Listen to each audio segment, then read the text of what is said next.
Taquiones y mazmorras.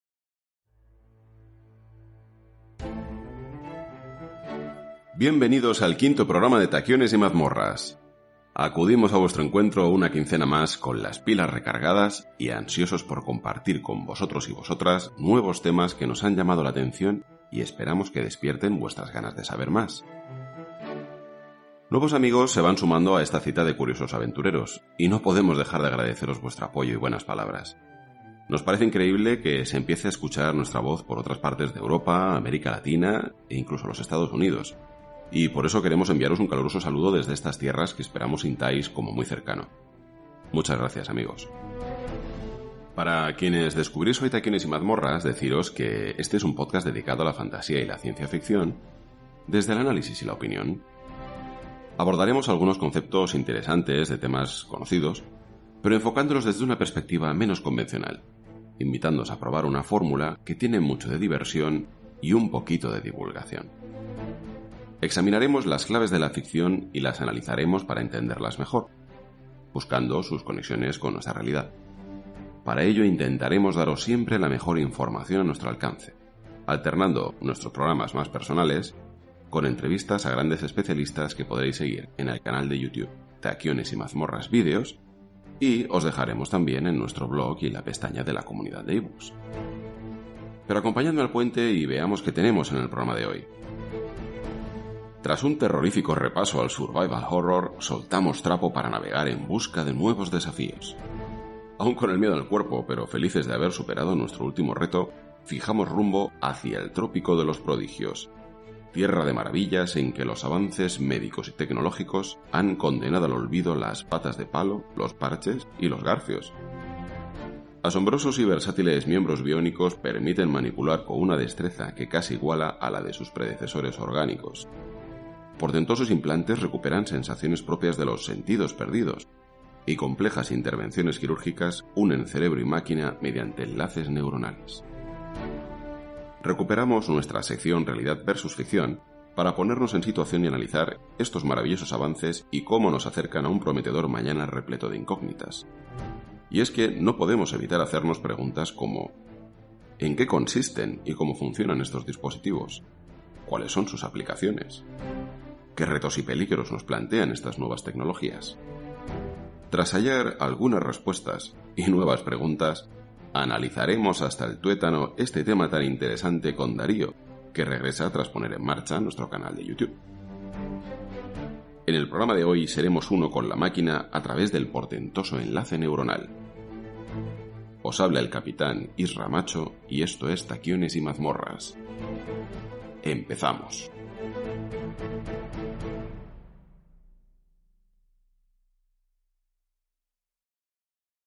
9 de abril de 2021. Paige sorbe un jugoso batido mientras juega una partida al Pong, el mítico videojuego de Atari de principios de los 70. Paige es un macaco resus con notable afición por los videojuegos retro y le encanta jugarlos con un joystick, como buen purista. El mando funciona como de costumbre y la barra del jugador se desplaza en la pantalla para devolver la pelotita, como en cualquier partida de Pong. O casi. Porque esta vez el joystick está desconectado. Paige cree estar usando el popular periférico para jugar, pero realmente lo hace a través del N1 Link, un dispositivo neurológico de grabación y transmisión de datos que consta de 1024 electrodos implantados en la corteza motora de su cerebro, detecta sus cambios eléctricos y los transmite de forma inalámbrica hasta el ordenador que tiene instalado el juego. ¿Cómo hemos podido llegar a algo así? Desde que existen las máquinas complejas programables que llamamos ordenadores, hemos necesitado de dispositivos para comunicarnos con ellas, introducir datos y darles órdenes. Los dispositivos con esta función reciben el nombre de interfaz de usuario. Los ordenadores, tal y como los conocemos hoy en día, son relativamente recientes. Nos comunicamos con ellos principalmente a través del teclado y el ratón, y ellos nos devuelven la comunicación a través del monitor y los altavoces. Para comprender la importancia que tuvo el desarrollo del teclado en la popularización del uso de los ordenadores, conviene recordar que el primer ordenador personal fue desarrollado en 1964 por un fabricante italiano de máquinas de escribir, el ingeniero eléctrico Camillo Olivetti. Aún estaban lejos de parecerse a los ordenadores actuales, pero con aquellos primeros ordenadores personales nacían las primeras interfaces reales de usuario, las llamadas interfaces de línea de comandos o CLI. Los primeros monitores de tubos de rayos catódicos fabricados por IBM hicieron lo mismo en el otro sentido, es decir, en la comunicación que la máquina establecía con nosotros. Escribíamos órdenes con nuestras manos y recibíamos los resultados visualmente al instante. La principal barrera para el usuario residía en tener que conocer el lenguaje para comunicarse con el ordenador, o lo que es lo mismo, saber combinar los distintos comandos para obtener el resultado deseado. Todo cambió a principios de los años 80, con la aparición de la interfaz gráfica de usuario, o GUI. Se trataba de un entorno visual sencillo con iconos que representaban las carpetas y archivos que se podían manipular directamente mediante el uso de un nuevo dispositivo periférico, el mouse o ratón. Este sistema popularizó el uso de la informática e hizo posible su llegada a todo tipo de público. Y es que es tan eficaz que la seguimos usando hoy en día, siendo una herramienta indispensable de muchos entornos laborales. El siguiente paso en esta evolución vendría de la mano de los paneles táctiles de las tablets y smartphones, que permiten su uso directo sin necesidad de ratón o joystick. Pero aún tenemos a nuestro alcance formas más sencillas y directas de comunicarnos con las máquinas. La interfaz natural de usuario, o NUI, no requiere del contacto directo con ningún periférico. Podemos comunicarnos con las máquinas mediante gestos o con la voz, y éstas pueden sumergirnos en entornos de realidad virtual y hablarnos con bastante soltura. CLI, GUI y NUI forman parte de la familia de interfaces humano-máquina o HMI, y nos permiten comunicarnos con las máquinas mediante hardware físico de salida y entrada. Pero Page, el macaco gamer de la compañía Neuralink, representa un cambio de paradigma en la comunicación con las máquinas, la aplicación de las llamadas interfaces cerebro-máquina o BMI. El caso de Page constituye el ejemplo más claro de interfaz cerebro-máquina operativa, pero también la ventana a un futuro tan deslumbrante como espeluznante. ¿En qué punto se encuentra la aplicación de esta tecnología en seres humanos? ¿Cómo puede afectarnos su implementación? ¿Qué pueden mostrarnos las obras de ciencia ficción sobre estas conexiones mediante interfaces BMI? ¿Qué escenarios futuros nos anticipan? Juntos intentaremos descubrirlo. Realidad versus ficción. Para empezar, conviene aclarar que Page no controlaba con su mente lo que sucedía en la pantalla. Como os contábamos en nuestro segundo programa, no se trata de magia o poderes extrasensoriales, sino del uso de una avanzada tecnología. Page movía el joystick y el dispositivo Neuralink registraba las señales que su cerebro enviaba a su mano para manejarlo. Después transformaba la señal en un equivalente a la del mando, que era transmitida al ordenador, y este, una vez reconocida la instrucción, hacía progresar el juego como si nada hubiera cambiado. En un lenguaje más técnico, podríamos decir que el N1 Link amplifica y digitaliza mediante algoritmos unas señales eléctricas de muy pequeño voltaje, los picos de actividad de las neuronas cercanas a los electrodos implantados. Cada 25 milisegundos el dispositivo transmite estos recuentos de picos por Bluetooth a un ordenador, que ejecuta un software de decodificación para traducirlos y los convierte en instrucciones. Sin duda constituye un hito, pero esta no es la primera vez que se utilizan electrodos en el cerebro para accionar mecanismos. La primera vez que se logró fue en 1999, en la MCP Hahnemann School of Medicine de Filadelfia. Un grupo de ratones de laboratorio fue entrenado para tirar de una palanca y así activar un brazo robótico que les permitía obtener agua. Se conectaron electrodos a su corteza motora para identificar las señales eléctricas de tirar de la palanca y, una vez identificadas, se programó un receptor del brazo robótico para que éste fuera activado solo con las señales. En poco tiempo, 4 de los 6 ratones activaban de forma rutinaria el brazo robótico con este sistema. El punto en el que se encuentra ahora el desarrollo de la interfaz BMI en animales de laboratorio es parecido al de los ordenadores cuando tenían teclado pero no monitor. En otras palabras, existe un flujo de datos directo entre el cerebro y la máquina, pero no lo hay de forma clara en el sentido opuesto. No se ha logrado esa retroalimentación necesaria para lograr un buen control. Por poner un ejemplo, podrían mover un brazo robótico y agarrar un objeto, pero serían incapaces de sentir su temperatura o la resistencia a la presión que ejercen con él. Es decir, se pueden lograr interfaces neuronales para funciones motoras, pero hasta la fecha no es posible hacerlo con el mismo nivel de satisfacción para funciones sensitivas. En cuanto a los seres humanos, el control mediante electrodos ha tenido notables avances en las últimas 3 décadas, siendo muy reseñables los avances en el campo de las prótesis neuronales, donde tienen mayor aplicación, y en el de la neuroestimulación para la recuperación o tratamiento de enfermedades neurológicas y patologías neurodebilitantes severas. en el que se suceden los hallazgos y potenciales aplicaciones médicas. Las prótesis de tipo mioeléctrico registran la pequeña señal eléctrica que se produce cuando los músculos se contraen o estiran debido a las interacciones químicas en los tejidos. Esta señal es interpretada por la circuitería de la prótesis para accionar los distintos mecanismos que la conforman y proporcionar movimiento controlado para cumplir su función. Pero a la hora de tener una conexión neuronal directa, la cosa se complica. El reciente y espectacular avance tecnológico de la microfabricación ha permitido miniaturizar los dispositivos. Con ello, ha sido posible emplear para su fabricación soportes poliméricos y de silicio y materiales conductores construidos a partir de metal, nanotubos de carbono y polímeros conductores. Estos microelectrodos pueden además registrar y estimular de forma simultánea con una selectividad celular y resolución espacial prodigiosas. Con todo, como decíamos antes, hay limitaciones que permanecen y se presentan desde el mismo instante de la implantación de los microelectrodos, y que podemos resumir en 3 palabras: biocompatibilidad, biomímesis y bioestabilidad. La implantación de conexiones neuronales implica necesariamente una cirugía invasiva, con el consiguiente riesgo de infecciones, alergia o rechazo. Además, el mismo material del que están hechos los microelectrodos debe ser lo más inocuo posible para nuestras neuronas. Es importante también que su superficie mimetice las condiciones físico-químicas y mecánicas características de la barrera que protege el tejido nervioso, de manera que la conexión microelectrodo-neurona sea eficiente y prevenga la llamada cicatriz glial en torno a la superficie del microelectrodo, es decir, su encapsulación por parte de las células que protegen a las neuronas. Finalmente, los microelectrodos deben permanecer estables a nivel físico-químico, conservar su integridad física y resistir el ataque corrosivo de las enzimas y fluidos biológicos del medio celular. Las interfaces neuronales que mejores resultados han conseguido son las relacionadas con las funciones motoras.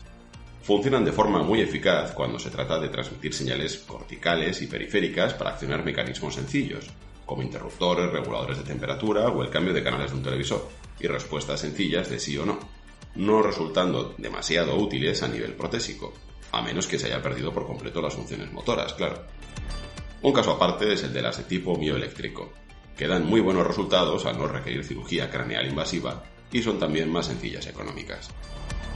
Las interfaces neuronales para prótesis se han desarrollado a gran velocidad en los últimos años, procurando un movimiento casi natural de las prótesis e incluso recuperando la sensación del tacto en sus prototipos más avanzados, como demuestran las revolucionarias prótesis probadas en veteranos mutilados por la agencia estadounidense DARPA, mejorando cada vez más la precisión y efectividad de los movimientos de la prótesis.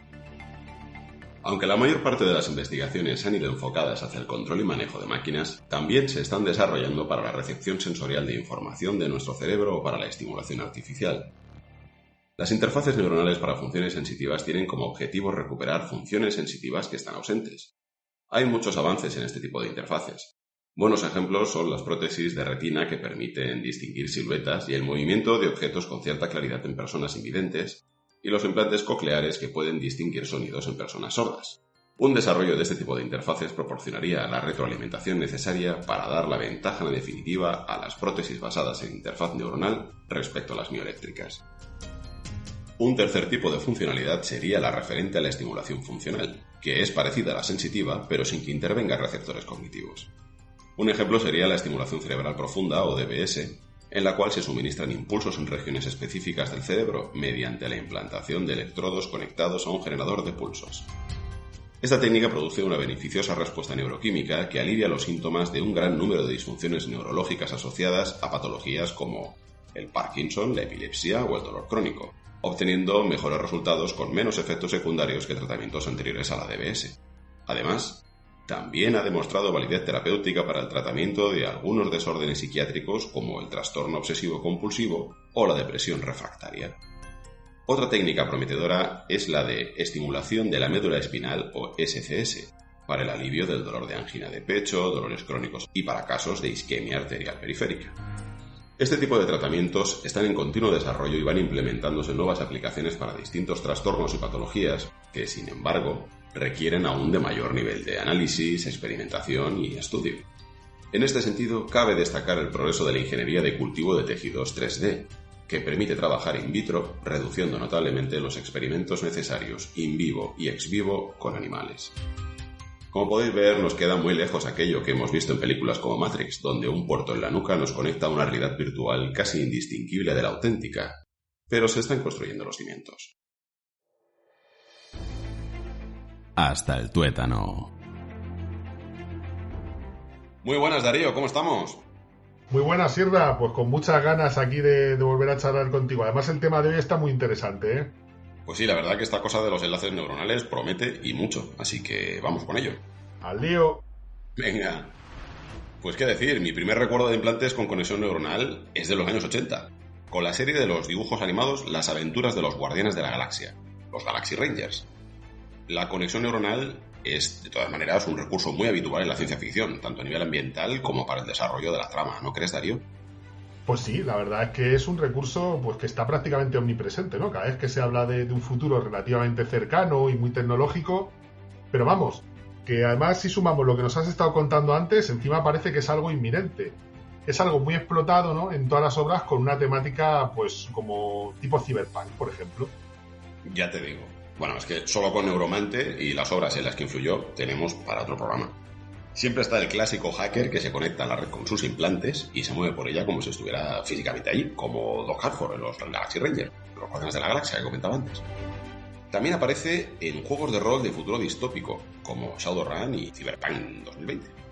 Bueno, yo los Galaxy Rangers estos realmente yo no los vi, pero yo creo que esto es un poco por lo que pasaba en nuestra infancia, ¿no? Que la gente de Madrid normalmente siempre íbamos un poco más a remolque de los que vivíais en Levante, que es donde te criaste tú, cuando se trataba de estas cosas que venían de fuera y sobre todo si eran un poquito frikis, juegos de rol y esas cosas. Siempre íbamos por detrás. Efectivamente. Pero vamos, ya con los juegos que comentabas, cómo no recordarlos, ¿no? Si es que eran divertidísimos. A mí me gustaba especialmente el Shadowrun, ¿no? Que mezclaba la temática retrofuturista con las razas clásicas de la fantasía medieval. Tenías ahí los ogros con sus brazos biónicos potentados, los elfos que usaban su magia en la red, ¿no? Para hacer de hacker. Sí. Y luego están más los de tipo Cyberpunk, que tenían un punto más realista, y en sus diseños está basado en el reciente y polémico videojuego Cyberpunk 2077, ¿no? Que hay mucha gente que lo ha crucificado porque salió muy roto. Bueno, en mi opinión, ha sido excesivamente maltratado. No voy a negar que salió con bastante fallo, pero me sigue pareciendo un gran juego y estoy seguro que la gente que lo ha hecho lo va a acabar mejorando y lo va a acabar puliendo. Y bueno, una gran parte de la jugabilidad que tenía está basada en lo que se llama el llamado Cyberware, ¿no? Cyberware, sí, que es una mezcla pues entre cibernético y hardware, ¿no? Mezcla un poco las dos cosas, que son implantes que se conectan al cuerpo para mejorarlo y para conectarse con otras máquinas. Pues sí, y con respecto al juego, la verdad es que yo solo lo probé un rato en tu casa y aún así aluciné. Vamos, me quedé con ganas de jugarlo más y es una pena. Una película con bastante fama, bastante conocida en los 90, con una ambientación similar, es Johnny Mnemonic, basada en el relato homónimo de William Gibson, en el universo Cyberpunk de Neuromante. Y ya que Johnny Mnemonic tiene una trama que se desarrolla en 2021, ¿qué te parece si empezamos por comentar esta película? Bueno, me parece muy buena elección, ¿no? Y además llevamos mucho tiempo sin mencionar a Keanu Reeves, que es de nuestros favoritos. Bueno, sí. Es uno de nuestros clásicos, así que no podía faltar a la cita.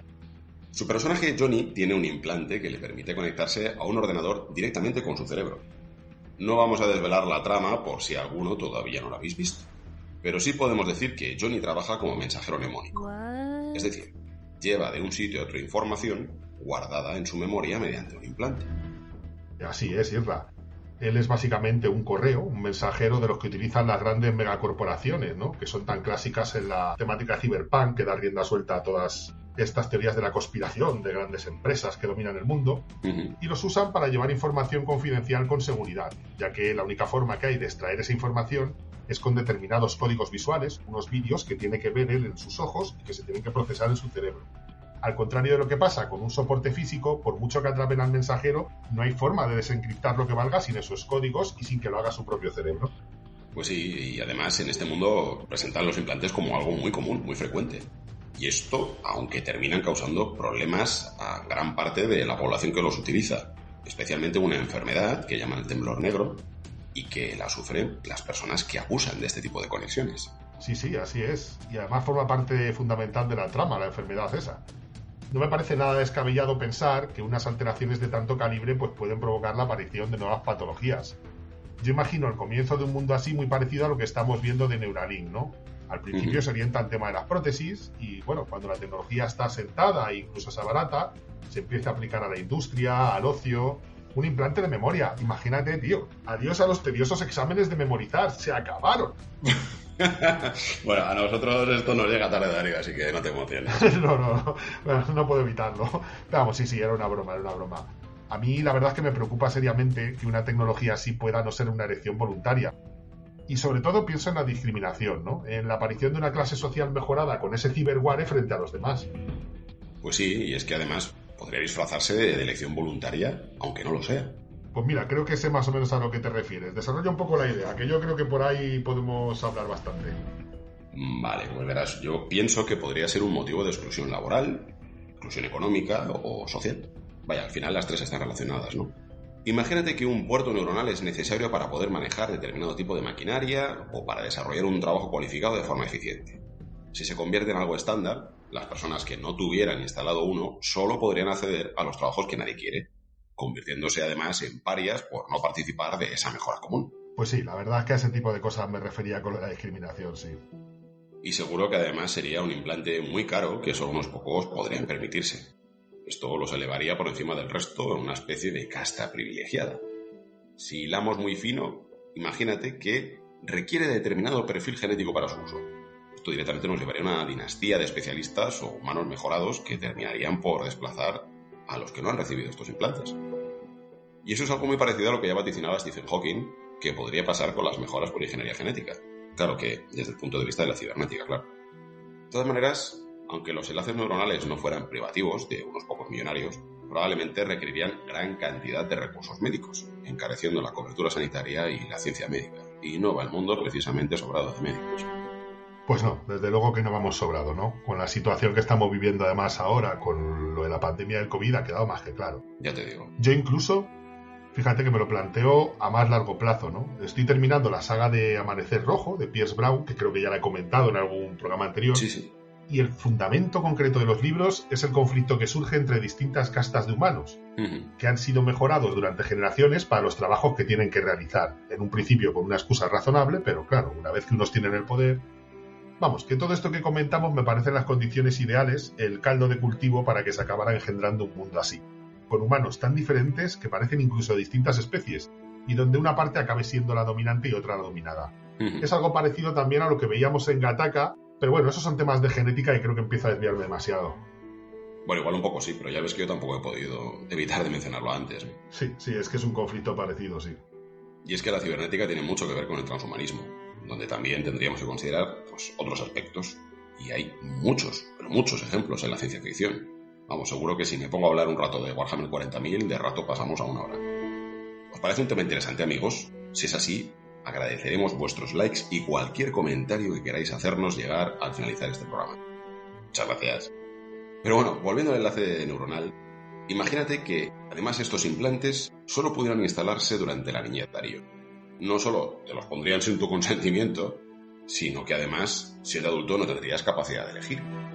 Pues sí, la verdad es que se me hace complicado imaginar cómo se podría regular o algo así o solucionar ese tipo de situaciones. Porque bueno, mi idea inicial es que podría ser algo parecido, por ejemplo, a la cirugía estética, si esa ventana de oportunidad se diera durante la adolescencia, ¿no? Poniendo un ejemplo vistoso, es como un adolescente que se quiere poner botox en los labios, ¿no? Pues es un tuneo estético, pero no deja de ser una alteración médica sin ningún tipo de propósito terapéutica. Ya te digo. Hay algunos países donde las menores sí que se pueden operar con el consentimiento paterno a partir de cierta edad, pero no se les pueden obligar. Pero ¿y el caso que tú dices de niños más pequeños? Pues hombre, eso es un asunto muy complejo.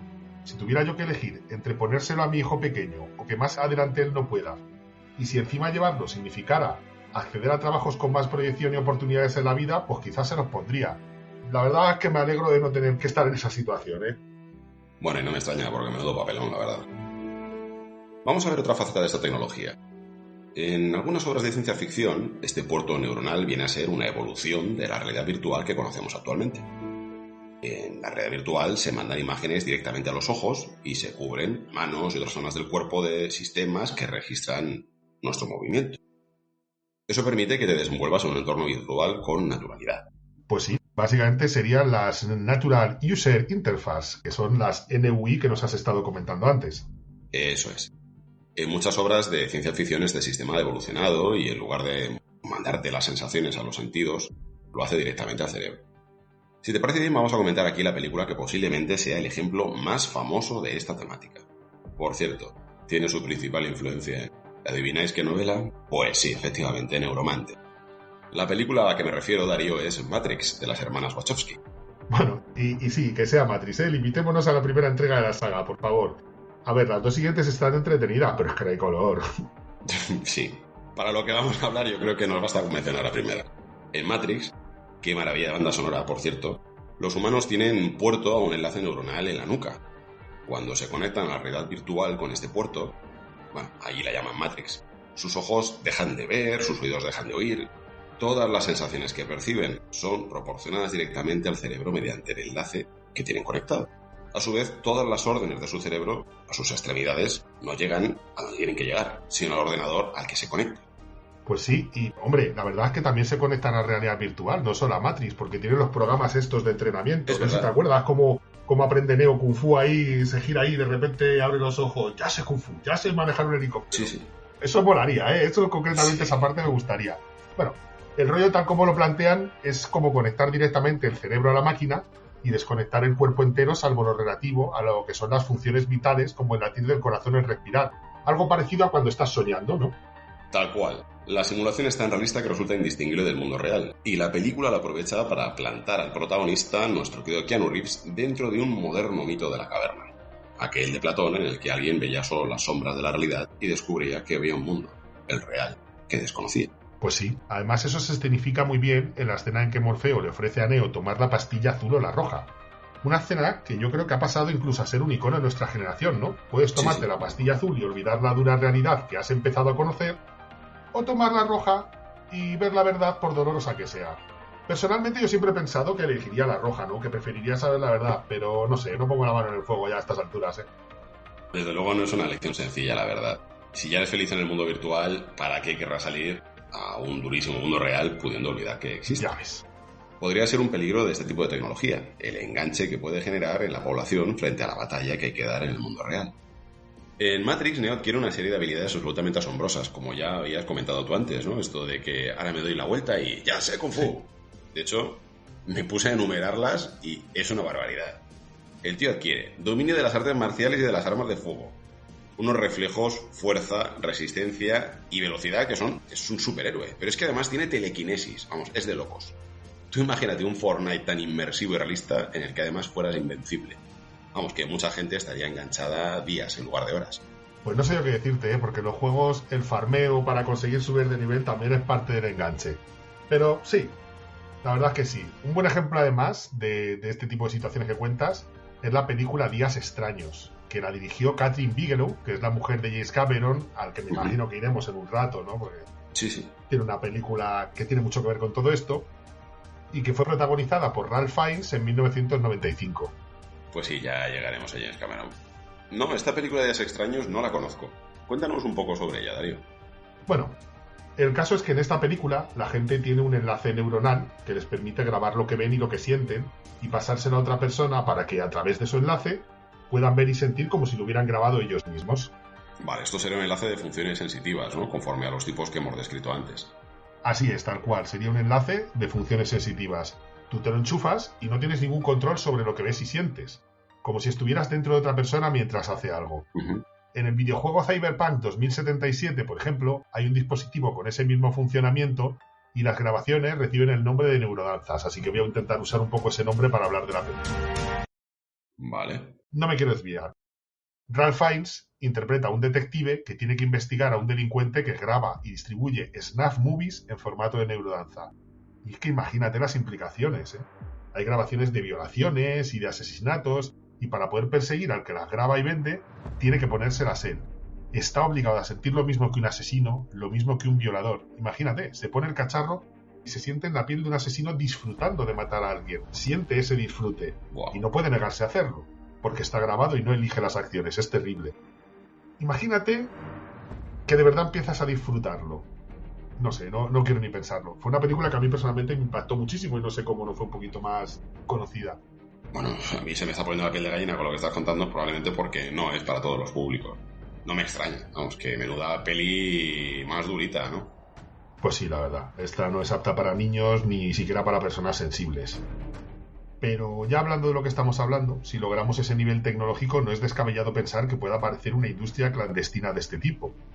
Al principio, pues bueno, se producirían los equivalentes a las películas comunes, ¿no? ¿Quién no le gustaría sentirse como Indiana Jones, ¿no? Desde O luego. como Luke Skywalker de la Guerra de las Galaxias, imagínate cómo molaría, o como un piloto de caza ahí en Top Gun. Pero probablemente esto empezaría a derivarse y a pasar otras cosas, ¿no? Empezarían a realizarse grabaciones pornográficas, por ejemplo, y seguramente ya solo sería cuestión de tiempo que la cosa degenerara del todo. La verdad es que, según hablas de ella, dejando aparte el componente enfermizo de la trama que nos estás comentando, ¿no? Que me parece una barbaridad. El hecho es que me recuerda un poco a la implantación de recuerdos de Desafío Total. Pues mira, no lo había pensado, pero sí, tiene bastante parecido. Claro, aunque en Desafío Total la máquina no te hace experimentar esas sensaciones de otras personas, sí que es cierto que te implanta recuerdos en la cabeza como si fueran tuyos.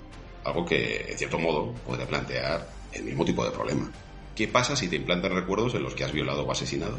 Pues sí, la verdad que sí. Además es muy buen ejemplo porque al ser recuerdos no tienes control sobre ellos. No pasa como en una realidad virtual en un videojuego que puedes elegir lo que haces. Serían cosas que recordarías haberlo hecho, haberlo experimentado, haberlo incluso disfrutado. Espeluznante, la verdad. Todo esto de confundir los recuerdos, la realidad. También me recuerda mucho a la película Existen Z, ¿no? Que también salió en el 99, como Matrix. Bueno. La vi para preparar el programa. Vamos a decir aquí el elenco, porque es que es muy bueno el elenco. Jude Law, Jennifer Jason Leigh y Willem Dafoe. Muy surrealista, por decir algo.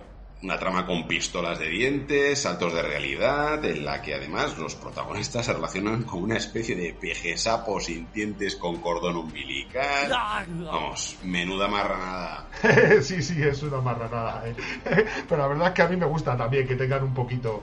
Cronenberg tira también un poquito de eso también en sus películas, ¿no? Sí, le gusta generar ese tipo de repugnancia ante las situaciones, incomodar un poco al espectador, sacarle un poquito de su zona de confort. Y es un enlace neuronal más parecido al de Matrix realmente, ¿no? Es un sistema de videojuegos que se llama Existence y es tan realista que es imposible distinguir el juego de la realidad. Dentro del juego, el protagonista se desconecta del juego, ¿no? Es como si se hubiera acabado el juego y siente que vuelve a la realidad. Pero cuando lo hace, realmente sigue dentro del propio juego. Es parte del juego el creerse que se ha desconectado. Mira, llega un momento que incluso cuando termina la propia película, que es absolutamente imposible saber si alguna vez ha llegado a salir del juego. Efectivamente, en ese sentido es el tipo de confusión que explota Nolan en Origen. La realidad se oculta tras capas y capas de sueño y llega un momento en que pierdes el sentido de la realidad. Pues sí, es ese mismo recurso. Y de hecho, otro tanto de lo mismo pasa en Desafío Total. Ya que lo has sacado, yo creo que merece la pena decirlo. Dale. Que tampoco sabes hasta qué punto estás en la realidad o dentro de unos recuerdos implantados, ¿no? Yo todavía a día de hoy no sé muy bien cómo acaba Desafío Total. Si es parte del recuerdo que le están implantando de haber liberado... No quiero hacer spoiler. Mejor. O realmente todo eso sí que ha pasado de verdad. Y bueno, quiero aprovechar que he hablado de Existence para introducir otras posibilidades. Vale. No se trata de sentir una simulación, sino de usarla para, como pasa en un videojuego, ponerte en los mandos de otro. Bueno, o de uno mismo. Acuérdate de la película de los sustitutos, Darío. Pues sí, exactamente. Ese es un buen ejemplo de a lo que quería llegar. Una película muy inquietante también. Y también muy entretenida. Por si aún no la habéis visto, os la recomendamos. Surrogates, para los amigos que nos escuchan desde fuera de España, a los que de paso saludamos desde aquí. Es una película protagonizada por Bruce Willis, y la trama nos traslada a un futuro próximo en el que la humanidad se relaciona socialmente a través de unos robots humanoides controlados remotamente que reciben el nombre de sustitutos, es decir, esos surrogates. Estos avatares, los sustitutos, son versiones estilizadas y muy guapas, ¿no? Son bastante más atractivas que sus propietarios. Y a través de ellos, los personajes, las personas de este universo de ficción, viven una vida idealizada sin riesgos ni ningún tipo de daño. Hasta aquí todo muy bien, claro, qué felicidad, ¿verdad? Pero resulta que se convierte en una adicción esta conexión a esta vida tan perfecta, mediatizada, con estos sustitutos, y la dependencia que tiene de ellos es tal que terminan por descuidar su aspecto, rollo en el contacto humano, o directamente viven recluidos en sus casas. Pues sí, así es. Descuidan todo, la salud y absolutamente todo. Les da lo mismo. Ya solo les importa la vida que tienen a través de sus sustitutos. Y fíjate, en el fondo, yo creo que puede que haya un poco de intención en la película, ¿no? Porque viene a ser un poco parecido a lo que pasa hoy en día con las redes sociales y los smartphones. Son tecnologías diseñadas para que podamos relacionarnos mejor, nos dan más vías de relacionar, o incluso con más seguridad, pero que al final nos hacen tener cada vez menos contacto humano directo e irlo sustituyendo por un sucedáneo a través de las máquinas, algo más seguro, más cómodo, más sencillo. Totalmente. En mi opinión, no creo que lleguemos a ver un mundo así, donde cada persona tenga ese sustituto, ¿no? Y se quede en casa. Pero sí que creo que es una tecnología que podríamos ver en el futuro en muchos sitios, ¿no? En el campo militar, por ejemplo, como un perfeccionamiento de los actuales drones. Imagínate, los países que pudieran permitírselo, sus soldados no morirían. No tienes que mandar ataúdes a casa. Eso cambiaría absolutamente el paradigma de la guerra. Totalmente. Puede tener también funciones a nivel industrial, ¿no? Para el trabajo en zonas muy peligrosas, en minería, en zonas radiactivas, por ejemplo, e incluso comercial. Vamos, imagínate, por ejemplo, una agencia de viajes donde te conectas a la maquinita al lado de casa, la agencia de viajes, instantáneamente estás usando un sustituto al otro lado del mundo. Estás nadando en la lava de un volcán o buceando en un arrecife a 30 metros de profundidad, todo ello sin las limitaciones de tu cuerpo y al instante. Sí, con total seguridad, sin jet lag, vamos, una maravilla. Ya ves. De todas maneras, podemos llevar esto incluso un poquito más lejos, Darío. No solo es que puedas controlar una copia de ti, es que puedes llegar a meterte en la piel de una criatura con la que no tienes nada que ver. Bien, eso es que ya ha llegado la hora de James Cameron, ¿no? Y de Avatar. Falta poco. Antes quiero hacer mención al relato de Paul Anderson, Llamadme Joe, Call Me Joe en inglés, que no me cabe duda fue la obra que inspiró a James Cameron para su versión espacial de Bailando con Lobos. Bueno, esto es una opinión muy personal. Si no habéis leído el relato, os lo recomiendo. Sí, yo me acuerdo que el relato, además, era el primero de un libro recopilatorio que hizo Orson Scott Card, ¿no? Sí. El gran autor que escribió El juego de Ender, su obra más conocida, y que me pareció muy bueno. Además, creo que te lo pasé también el libro, es un libro más que me parece que compró mi hermano.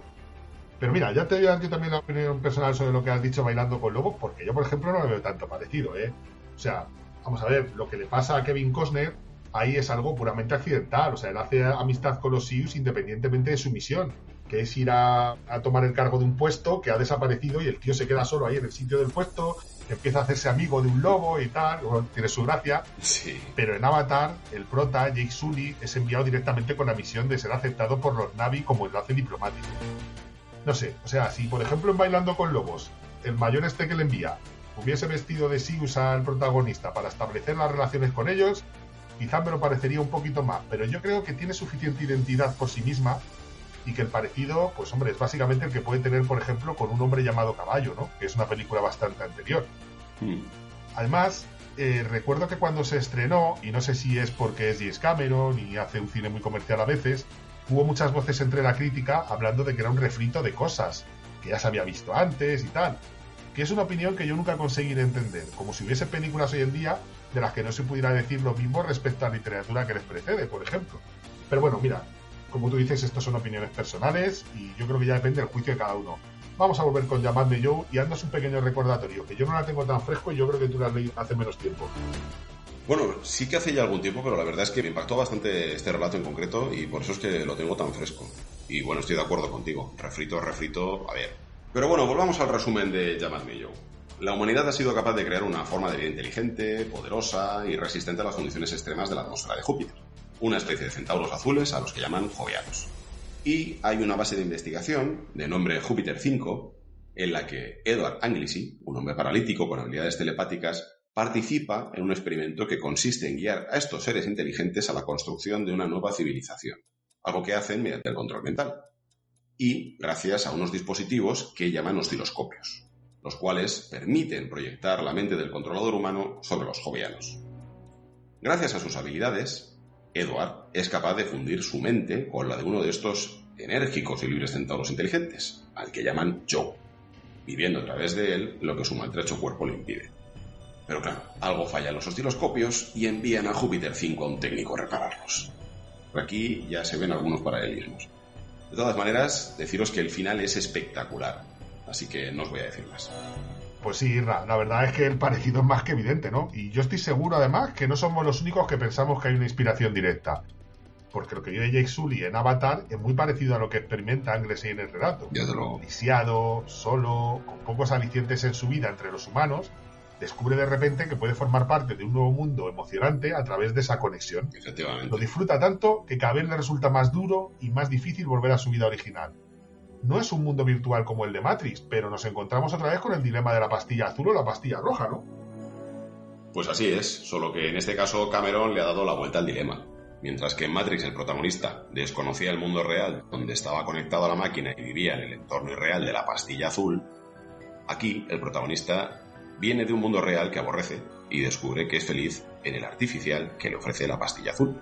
Pese a ser una farsa, claro. Sí, exactamente. Además, en ese sentido, es muy parecido a lo que decías de los sustitutos, ¿no? De que realmente acaban un poco abandonando su vida real y prefieren la artificial aun sabiendo que no es la vida real, ¿no? Eso es. Son plenamente conscientes de su existencia real fuera de la conexión neuronal, pero prefieren y eligen quedarse dentro. La película, además, bueno, qué decir tiene, ¿no? Está muy bien realizada, es absolutamente espectacular y en su día fue un punto y aparte en lo que al cine en 3 dimensiones se refiere.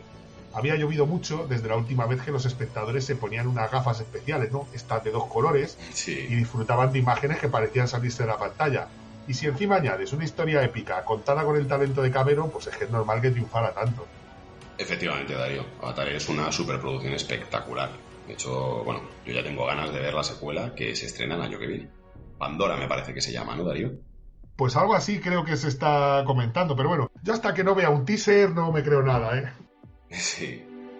Bueno, la cosa es que Cameron traslada muy bien el mensaje a su público. Pero la simiente de esta gran historia nace del genio de Paul Anderson. Así es, sí. Bueno, otra dimensión que no hemos explorado también de esto de los enlaces neurales es la posibilidad de que los humanos se conecten de manera cooperativa a una máquina para conseguir un fin común, ¿no? Que esto es un poco lo que vemos, por ejemplo, en Pacific Rim, titulada Titanes del Pacífico en Hispanoamérica, cuando los pilotos se sincronizan entre ellos y conectan por parejas a unos enormes robots, ¿no? Unos mechas llamados Jaggers a través del llamado saludo neural. Totalmente, aunque a mí me gusta mucho más como lo dicen en inglés, el apretón de manos neuronal. Pues sí, la verdad es que tiene más gancho. Es otra estupenda película de Guillermo del Toro que recoge a la perfección lo que dices y además rinde culto a ese universo de los mecha y anime que tanto nos gusta. Ya ves. Tuvo 2 secuelas, videojuego, novelas, pero aparte de la temática, lo verdaderamente alucinante es que la idea está basada en un proyecto de DARPA, que conectaría a los pilotos de cazas de combate con sus ordenadores de a bordo. Vaya, pues mira, no sabía que había tenido esa inspiración, lo que es el enlace y tal, ¿eh? Sí. Hombre, el desarrollo de algo así a mí pues me fascina y me asusta a partes iguales. Sí. Pero realmente esa idea de conectar un piloto a una máquina y que la máquina sea un mecha, a mí me recuerda mucho al anime de culto Evangelion, ¿no? En el que además los enormes robots, que aquí se llaman Eva, se diseñaron específicamente para combatir a unos monstruos gigantes llamados ángeles que aparecían de forma recurrente. En Pacific Rim pasa realmente lo mismo, solo que a los monstruos les llaman kaijus y ha desaparecido un componente místico, espiritual que siempre estaba presente en el anime. Pues así es. Por cierto, no hemos hablado específicamente acerca de cómo recoge la ciencia ficción las mejoras biónicas. Pero bueno, aquí tenemos las series de los 80, como La Mujer Biónica, películas de cyborgs, como Robocop, aplicaciones militares, como las del Soldado Universal, o el riquísimo trasfondo del Mechanicum y los humanos mejorados de Warhammer 40.000. Acknowledged. Claro que quizás es materia para un programa específico sobre el transhumanismo.